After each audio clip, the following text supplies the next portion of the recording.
Estimados amigos de Espacio Empresarial PYME y PYME Empresario, les saluda Fernando Heredia, con el gusto de siempre, buscando temas de interés para su pequeña y mediana empresa mexicana, por supuesto.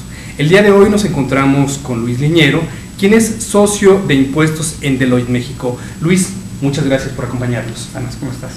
Bueno, a sugerencia de los lectores de PYME Empresario y además de los radioescuchas de Espacio Empresarial PYME, este tema acerca de ser más eficientes todos los días en su negocio y pasar por un tema que es el arrendamiento de infraestructura. Luis, en este momento en que el entorno económico no es el más favorable y hay que eficientar muchos aspectos, ¿cómo el arrendamiento, por ejemplo, de infraestructura nos puede beneficiar en términos fiscales o términos generales para el negocio?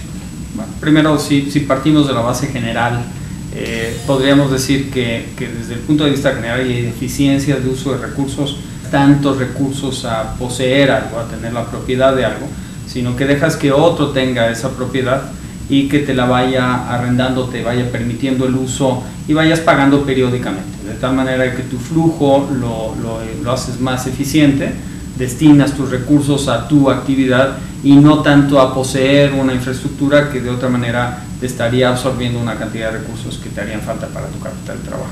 Podemos hablar de caducidad, por ejemplo, ¿no? Así es. Aparece una nueva tecnología y a veces cuando tenemos alguna serie de infraestructura hay que cambiarla. ¿Y qué hacemos con aquella, por ejemplo, ¿no? Claro, ¿cómo te deshaces de ella? O el precio que tienes que pagar por deshacerte de ella y adquirir una nueva.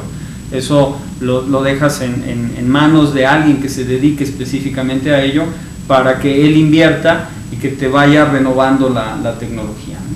De tal manera que tú estás siempre en la actualidad de esa tecnología, de ese nuevo equipo tecnológico, y no tienes que comprar todo el bien para luego tener que deshacerte y perder dinero, ¿no? Y no tienes que destinar todos tus recursos para ello al final. Claro. Luis, otro punto fundamental, y ya yendo tal vez al tema de impuestos, de términos fiscales, ¿qué pasa en ese aspecto?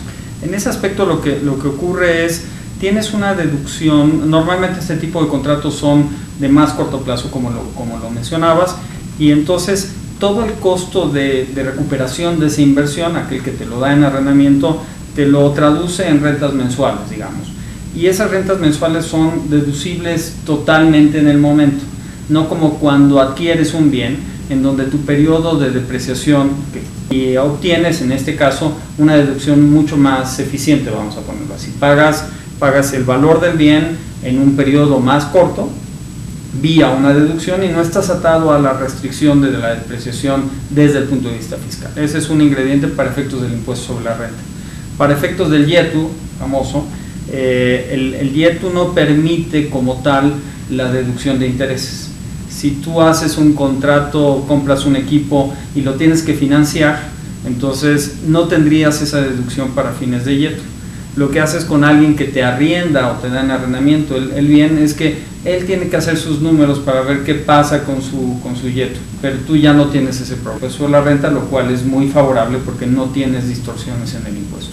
Luis, para concluir, en términos generales, ¿es positivo para una pyme, por ejemplo, recurrir a este tema del arrendamiento? Sí, yo pensaría que sí. En realidad es el mismo caso, en el caso del arrendamiento y el caso de otros bienes o bienes, en este caso de recursos humanos, en donde también está empezando a ser útil que alguien más contrate a los empleados, por ejemplo, o que te preste un servicio. Tú no tienes por qué dedicarte a cosas que no son la parte central de tu negocio, ¿no? Si tienes a alguien que puede darte un equipo en arrendamiento, si tienes a alguien que te puede dar personal, que él se encargue de contratar y de todas las implicaciones, vicios, eso te permite hacer más eficiente el uso de tus recursos y destinarlo a lo que es tu negocio. Y tu negocio es comprar o vender cosas o prestar un servicio.